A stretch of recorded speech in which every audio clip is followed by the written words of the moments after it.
While The Connor Season 7 has the opportunity to end the Roseanne franchise perfectly, this would mean avoiding an issue that hurt countless earlier sitcoms and the show's own predecessor. The Connor Season 7 will arrive in March 2025 according to ABC, via TV Line, and the final season of Roseanne's spin-off will consist of only 6 episodes. Since The Connors has a large cast of characters, it is tricky to imagine how the show will do all of them justice in this brief window. This could tempt the show's creators to try something new and experimental with the shorter final season. However, earlier sitcom endings prove that this impulse should be avoided. Numerous sitcoms, from Brooklyn 99 to How I Met Your Mother to New Girl, tried to do something new in their final outing only for this attempt to fall flat. What makes this issue more interesting is the unique position that The Connor Season 7's finale occupies in the annals of TV history.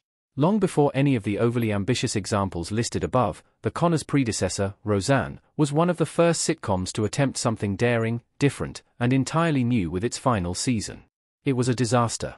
The Connor Season 7 shouldn't change the show's storytelling style.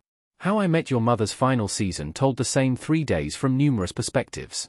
How I Met Your Mother's final season centered each episode of the final season mostly on an individual character, with its 24 episodes covering the same 3-day period from different perspectives.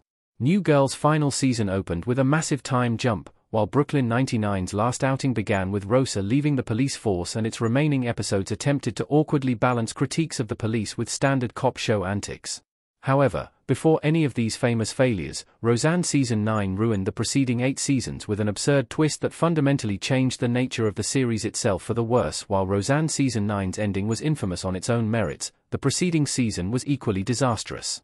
Roseanne Season 9 began by revealing that the Connor family has won over $100 million in the lottery, making them exorbitantly rich overnight. The relatable working-class issues faced by the family for years, and the show's subsequent grounded tone, were thrown out the window in favor of broad, cartoony absurdity. While The Connor Season 7 ending the series might be sad, it is almost impossible to imagine a reality where the spin-off drops the ball as badly as Roseanne Season 9 did. The Connor Season 7 doesn't need structural gimmicks. Roseanne's spin-off has never excelled at experimental episodes. It would be unfair to call Roseanne overly experimental, although the show did feature occasional outings that included lengthy fantasy sequences, like Season 2, Episode 8, Sweet Dreams. In contrast with more offbeat later sitcoms like Scrubs, Arrested Development, 30 Rock, or Community, Roseanne was known more for the show's comparatively realistic world than its self-aware humor. The show's revival took this approach even further, dropping the show's rare forays into fantasy and planting itself firmly in reality. After Roseanne was killed off-screen and the revival's second season was renamed The Connors, the show became an entirely straightforward traditional family sitcom. Although The Connors' 2 live episodes were arguably somewhat experimental and Season 4, Episode 14, Triggered, was told partially in real time, neither of these efforts did much to alter the show's tone as a whole. The live episodes were gimmicky, while Triggered offered little viewers hadn't seen before and dropped its real-time approach midway through the outing.